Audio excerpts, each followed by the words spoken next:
Hello, and welcome to Grand Dukes of the Center, Part 2, the House of Wittelsbach.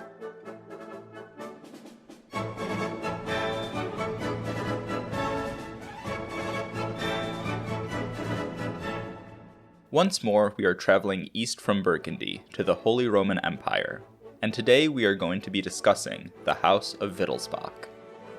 I realize that as we've been so focused on France, you might not be as familiar with the form and structure of the Holy Roman Empire.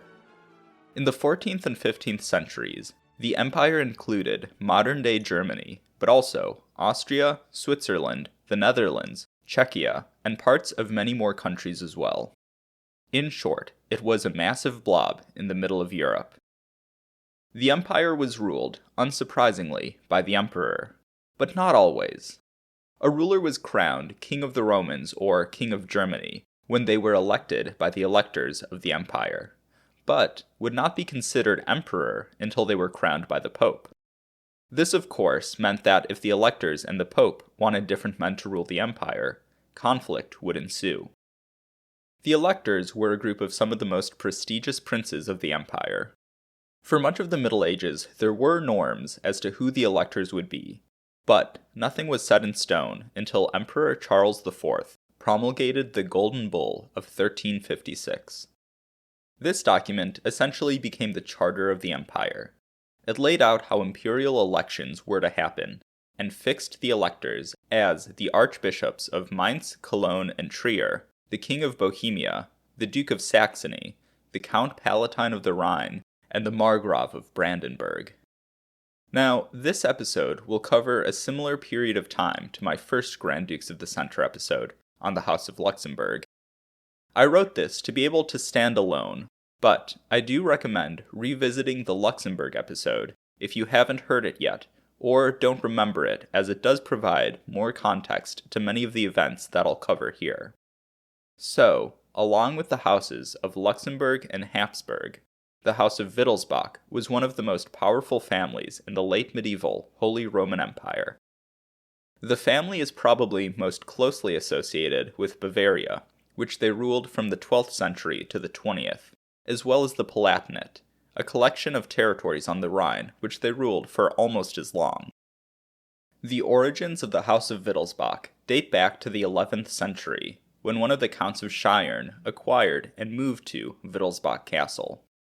As the family came from a line of counts, they were always important nobility, but through their support of the Hohenstaufen emperors of Germany, they reached new heights when they were granted the Duchy of Bavaria in 1180 and the Palatinate in 1214. Now, that's a massive oversimplification, but we gotta start somewhere. So let's really begin with Ludwig II, Duke of Bavaria and Count Palatine of the Rhine. Ludwig was the son of a Wittelsbach Duke of Bavaria, and the heiress to the Palatinate. However, he wasn't their only son, and so only inherited half of Bavaria, Upper Bavaria, while his younger brother got Lower Bavaria.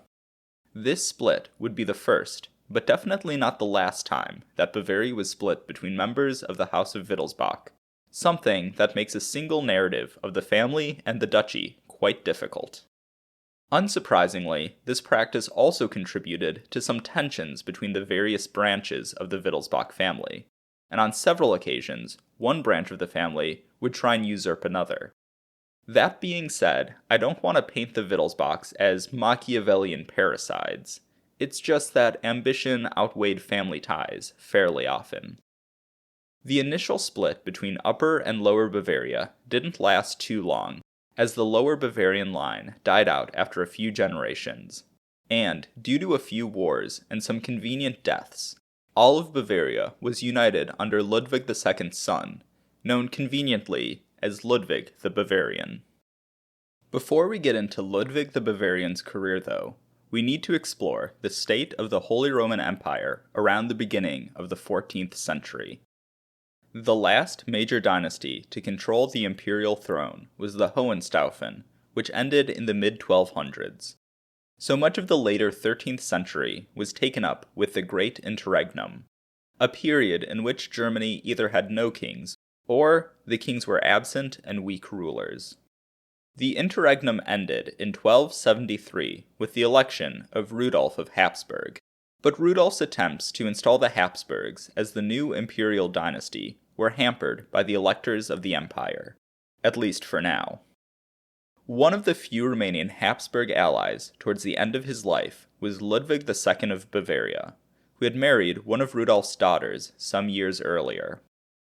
So, when Rudolph died, an anti-Habsburg coalition conspired to elect Adolf of Nassau king of Germany, rather than Rudolph's son and Ludwig II's brother-in-law, Albert. But Ludwig II died shortly after Adolf's election, and his oldest son, another Rudolph, decided to align himself with the new king and married his daughter. Rudolph of Wittelsbach also decided to ignore the family tradition of split inheritance and claimed all of the Palatinate and Upper Bavaria for himself, to the exclusion of his younger brother Ludwig. As Ludwig was a child, there wasn't much that he could do about it, but the young prince was ambitious and had no intention of allowing this arrangement to stick. Therefore, Ludwig could appeal to his uncle, Albert of Habsburg, for aid, and in turn could be a pro-Habsburg Duke of Bavaria or Count Palatine. And as the Count Palatine was an elector of the empire, a pro or anti-Habsburg vote from the Palatinate had the potential to decide an imperial election. For reasons that we don't need to get into, Adolf of Nassau was deposed in 1298, and Albert of Habsburg was elected in his place. In this election, both Rudolph and Ludwig claimed the Palatinate vote, with Rudolph supporting Adolf of Nassau, and Ludwig supporting Albert of Habsburg. This contested election sparked a brief civil war, where Rudolph of Bavaria continued to support his father-in-law Adolf. Albert ended up winning this conflict, and Rudolph then accepted his uncle as his overlord, at least for now. The next year, the Count of Holland and Zealand died childless, but had stipulated that his lands should go to his cousin, John of Avesnes, Count of Hainaut. This arrangement had been confirmed during the reign of Albert's father, but the King of Germany decided that as the counties technically had no direct heir, that he could seize them as vacant imperial fiefs. This move sparked significant pushback, especially among the princes of the Western Empire, who were not inclined to allow the Habsburgs to set up a power base along the Lower Rhine. Therefore, the Rhenish electors, the archbishops of Mainz, Trier, and Cologne, and the Count Palatine of the Rhine, Rudolph of Wittelsbach, came together in an anti-Habsburg alliance. Considering the amount of times on the show that I've referred to the Counts of Hainaut, Holland, Zealand, you might have gathered that Albert was unsuccessful in preventing John of Avesnes from succeeding to his cousin's counties. But he did manage to outmaneuver his Rhenish enemies, and, as a part of Albert's campaigns against the anti-Habsburg coalition, he forced Rudolph into accepting his younger brother Ludwig as co-ruler of Upper Bavaria and the Palatinate. After this rebellion, however, Rudolph remained largely in the pro-Habsburg camp, and, after Albert was assassinated, Rudolph was even put forward as the pro-Habsburg candidate for the throne. Albert did have several sons who wanted to be king, but this period can be seen as one of institutionalized dynastic change. The electors of the empire wanted desperately to prevent another dynasty from taking control of the imperial office, and so the election of another Habsburg was out of the question. The anti-Habsburg faction coalesced behind Charles of Valois, brother of King Philip IV of France, and so as much as they were anti-Habsburg, they were also pro-French.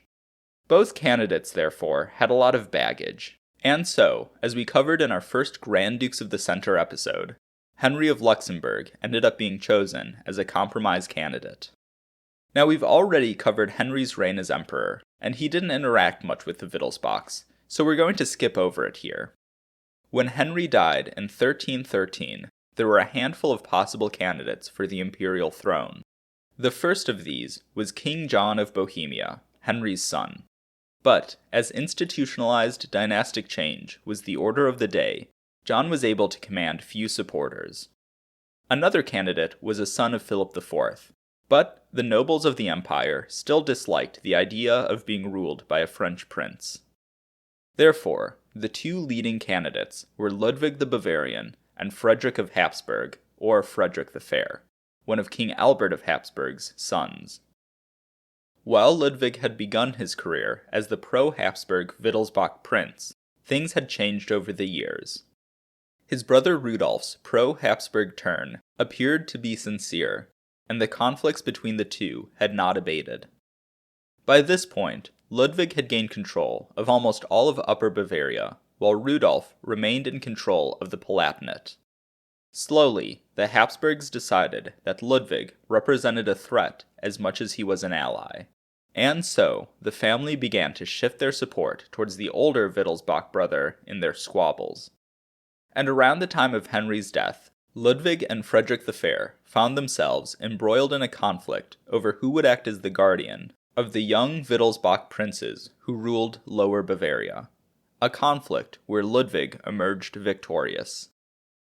Therefore, Ludwig ended up in the anti-Habsburg camp, and with his reputation and power enhanced by his victories over his brother Rudolph and his cousin Frederick, he decided to seek the imperial office.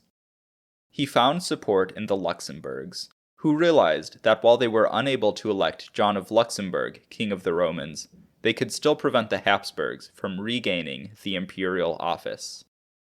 In the end, both Ludwig and Frederick were elected king of Germany, with Rudolph of Wittelsbach, bitter about his loss of Bavaria, voting for Frederick. And, due to this and other disputes over who held the right to vote, both Ludwig and Frederick could claim to be elected by a majority of the electors. Further complicating the situation, Ludwig was crowned at Aachen, the traditional place of coronation, while Frederick was crowned by the Archbishop of Cologne, who traditionally had the right to crown the King of Germany. So with both kings having roughly equal claims to the throne, a civil war seemed to be the only way to figure things out. Ludwig decided to begin his offensive close to home. He managed to chase his brother Rudolph out of his remaining Bavarian holdings and out of the Palatinate. Rudolph fled to England in 1317, where he died a few years later, leaving his sons to carry on the fight with their now ascendant uncle. Ludwig, however, was not terribly worried about his nephews at this point, and turned his attention to Frederick the Fair. Neither king had the resources to mount a major offensive against the other, so for a few years, raids and counter-raids into each other's territories marked the extent of the conflict. The two finally met in battle in 1322, where Frederick's forces were crushed, and he ended up being captured by Ludwig, essentially putting an end to the civil war. Other Habsburgs continued the fight, but, for the most part, the wind had been taken out of their sails. Ludwig then spent much of the rest of his reign building up the power of the House of Wittelsbach. In earlier times, the emperor was able to draw from a deep well of imperial rights and possessions, but the interregnum had seen many of these rights and possessions sold off or seized.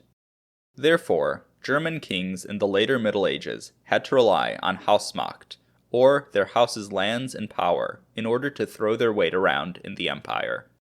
So almost every king elected since the end of the Hohenstaufen dynasty worked to increase their own and their family's holdings.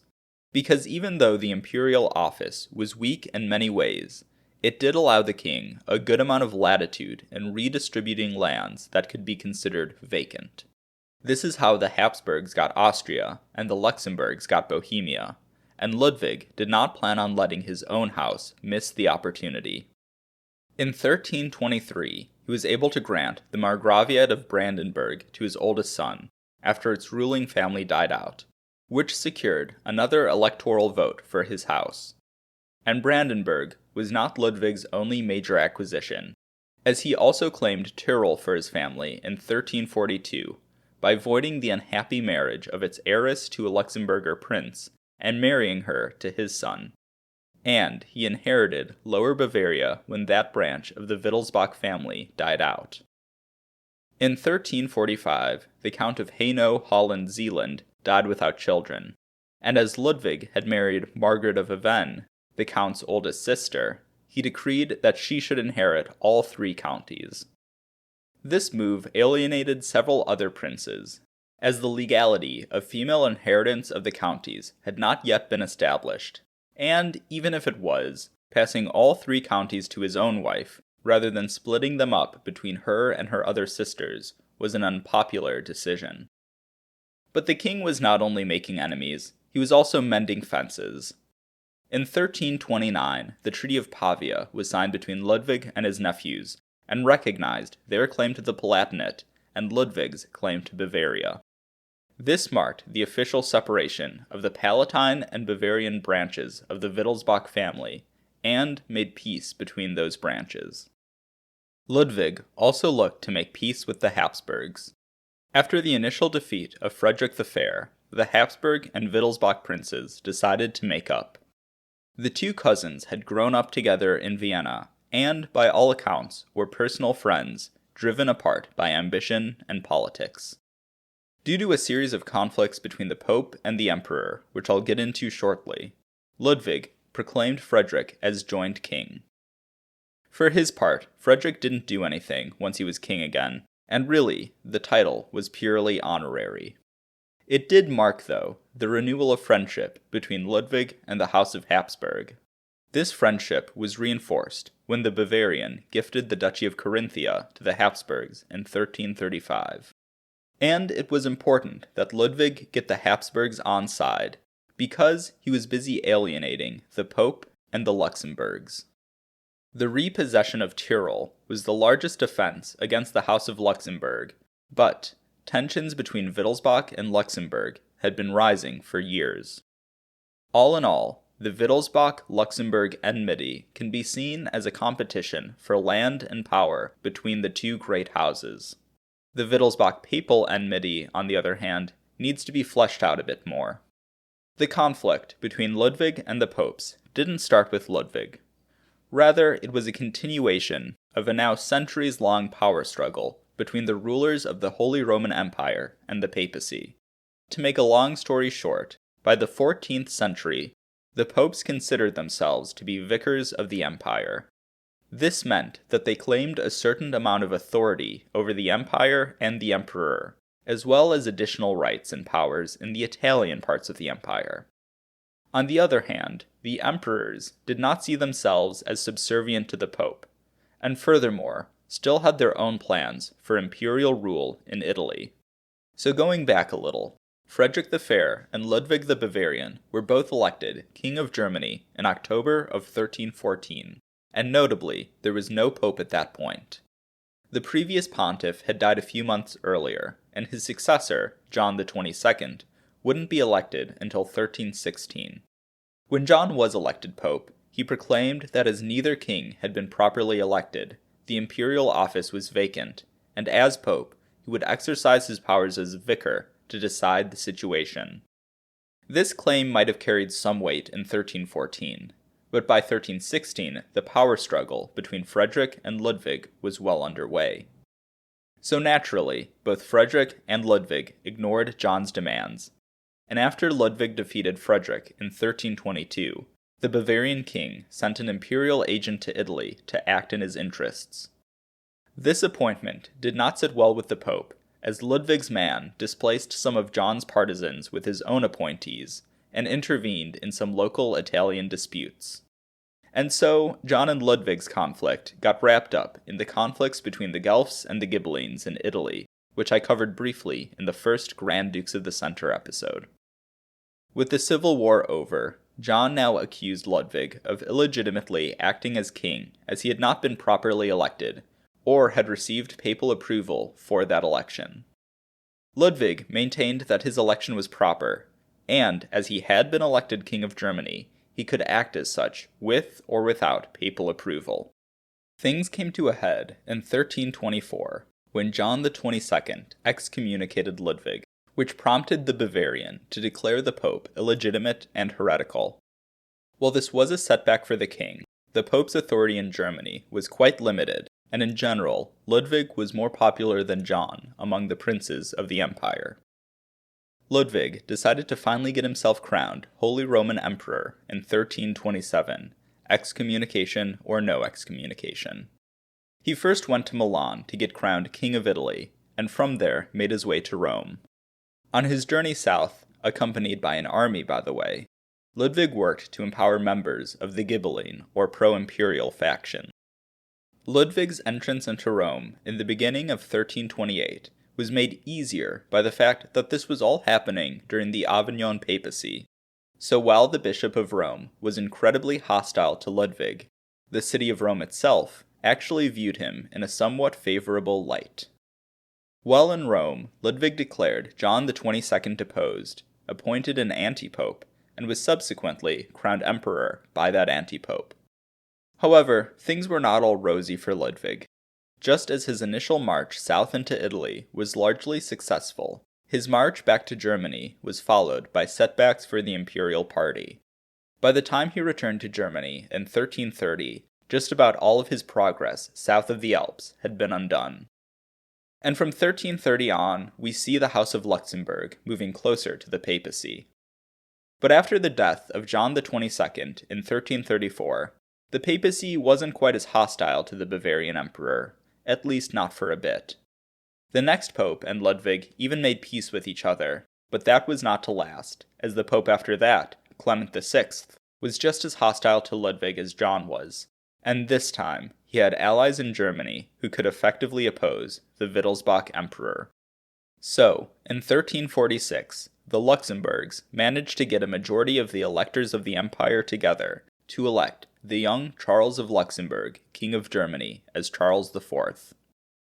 Notably absent from this vote were the two Wittelsbach electors, the Margrave of Brandenburg, Ludwig's son, and the Count Palatine of the Rhine, his nephew. The Luxembourgs had the papacy, the archbishops of the Rhine, the dukes of Saxony, and the French on their side, while the Wittelsbachs could count on the support of the Habsburgs, many of the imperial towns, and most of the imperial lower nobility. Things began to look dire for the Luxembourgs when John of Bohemia, Charles's father, died at the Battle of Crécy, but Ludwig the Bavarian would not have the opportunity to really capitalize on that, as he died of a heart attack about a year later. Ludwig's sons opposed Charles for a few years, but peace between Luxembourg and Wittelsbach was made in 1349. As Ludwig was survived by 6 sons, Bavaria was split up once again, and as many of these sons had multiple sons, the list of Dukes of Bavaria becomes increasingly hard to track over the next few generations. Several Bavarias were created. Upper and Lower Bavaria reappeared for a bit, before they were further divided into Bavaria Landshut, Bavaria Straubing, Bavaria Munich, and Bavaria Ingolstadt. Bavaria would finally get reunited in 1503 due to all but one of the lines dying out, but throughout our story, there will be many Bavarias. For those curious, John the Fearless's brother-in-law, William of Bavaria, came from the Bavaria Straubing line, while Queen Isabeau came from the Bavaria Ingolstadt line. Ludwig's sons would also remain in control of Tyrol and Brandenburg for a generation or so, but due to a few different reasons, both would leave the House of Wittelsbach during the reign of Charles IV, with the Emperor seizing Brandenburg for the House of Luxembourg, and Tyrol going to the Habsburgs. The Wittelsbachs would remain in control of Hainaut, Holland, and Zeeland for a while longer, as we've seen. I won't be delving into their time in the Low Countries here, as our next episode will be dedicated to it. In general, the Bavarian Wittelsbachs didn't cause too much trouble for Charles IV, except for when the Wittelsbach Margrave of Brandenburg joined an anti-Luxembourg coalition in the 1370s. This resulted in the Luxembourg seizure of the Margraviate, but as the wider House of Wittelsbach had remained aloof from the conspiracy, no further retributions were made. I wouldn't call the Wittelsbachs supporters of the House of Luxembourg at this point, but they had largely made their peace with Charles, and decided to focus their ambitions on their own territories. As we covered in our first Grand Dukes of the Center episode, Charles IV managed to get his son Wenceslaus elected king during his lifetime, so when he died in 1378, the House of Luxembourg remained in possession of the imperial office. But as we've covered in the show, Wenceslaus was a terrible king of Germany, and he wasn't a great king of Bohemia either. These issues were interrelated, as his capture by a collection of Bohemian nobles prompted the election of Rupert II of the Palatinate to the office of Vicar of the Empire. While this did take some authority away from Wenceslaus, this was actually a good thing for the Luxembourg king, as Rupert sent his son, another Rupert, to help secure Wenceslaus's freedom. Although the election did demonstrate Wenceslaus's glaring weakness in both Bohemia and in the empire. While Wenceslaus was ruling the empire, if you could call it that, the several Wittelsbach dukes of Bavaria were in a near constant state of conflict and shifting alliances with each other. The cousins all wanted more land, money, and power, and for the most part, they decided that their expansionism should be directed at the parts of Bavaria not already under their rule. But towards the end of the 1300s, most of the Wittelsbach clan put aside their differences in order to focus their wrath on the House of Luxembourg. This united front wouldn't last long, and more inter-Bavarian conflicts arose soon after, but it was enough to bring about a change in imperial leadership. Dissatisfaction with Wenceslaus only increased in this period, and on multiple occasions he was summoned by an imperial diet, a general assembly of the most important princes, clerics, and cities of the empire, to explain himself. Wenceslaus was dealing with other crises in Bohemia, and so did not attend these diets. And in response to this snub by the King of Germany, the four Rhenish electors of the empire, the archbishops of Mainz, Cologne, and Trier, and the Count Palatine, now Rupert III, deposed Wenceslaus. The basis for this was the abject failure of Wenceslaus to rule as King of Germany, and furthermore, thanks to the Golden Bull of 1356 promulgated by Charles IV, this deposition was legal, as it was done by a majority of the electors. Shortly after the deposition, Rupert was elected King of Germany. Wenceslaus refused to accept these acts, and so we once again have two kings of Germany. There's honestly not that much to say about the decade that Rupert and Wenceslaus vied for the throne that I haven't already brought up in a past episode. Rupert had a wider base of support than Wenceslaus, but that's really not saying much. All in all, both kings were too poor and too weak to drive the other from power. The highlights of Rupert's time as King of Germany include a failed campaign into Italy, an inconsequential campaign against Wenceslaus, and his opposition to the Council of Pisa. Rupert died in 1410, and by that time he was in serious debt and had little power over the empire. After Rupert's death, the Wittelsbachs made no play to try and secure the imperial office. Rather, it was two members of the House of Luxembourg, Sigismund and Jost, who made their bid for power. There would be another Wittelsbach king of Germany eventually, but not until the 18th century. This gap shouldn't be seen as a weakening of the House of Wittelsbach. They will remain one of the most important families in the Holy Roman Empire until its dissolution, and in Germany more generally until the end of the First World War. Much like Bavaria after Ludwig's death, after Rupert's death, the Palatinate was split into several counties. However, the electoral title could not be shared, and so Rupert's oldest son was the only Elector Palatine. And speaking of the electoral title not being shared, I want to back up to add an addendum to the Treaty of Pavia. According to the deal between Ludwig and his nephews, the right to vote in imperial elections would alternate between the Bavarian and Palatine branches of the Wittelsbach family with each election.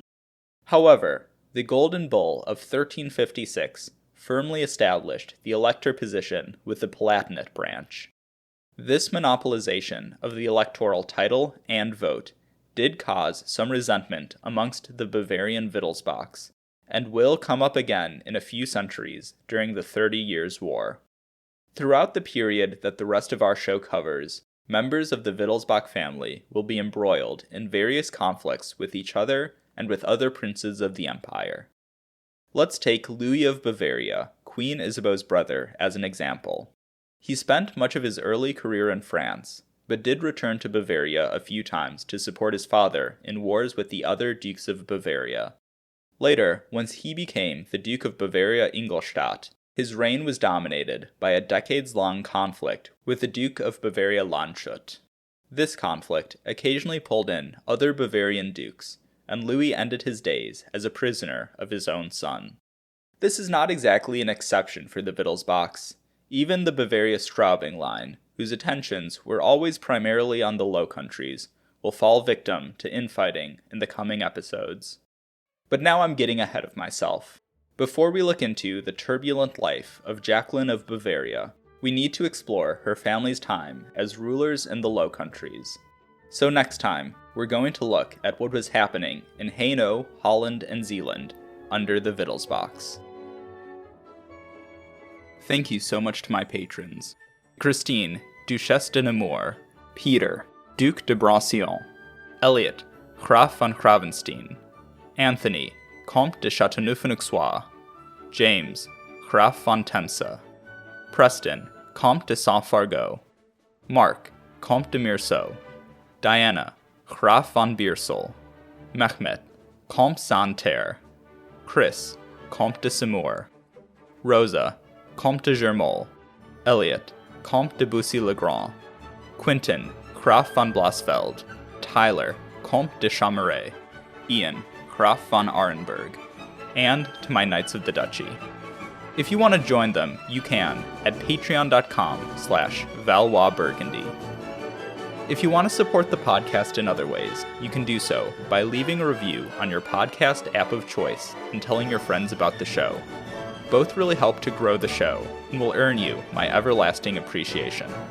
If you want to keep up with the show, you can follow me at Valois Burgundy on Twitter or Blue Sky, or find Grand Dukes of the West on Facebook. You can also email me at granddukesofthewest@gmail.com and check out the podcast website for maps, images, sources, and more at granddukesofthewest.com. Once again, thank you for listening.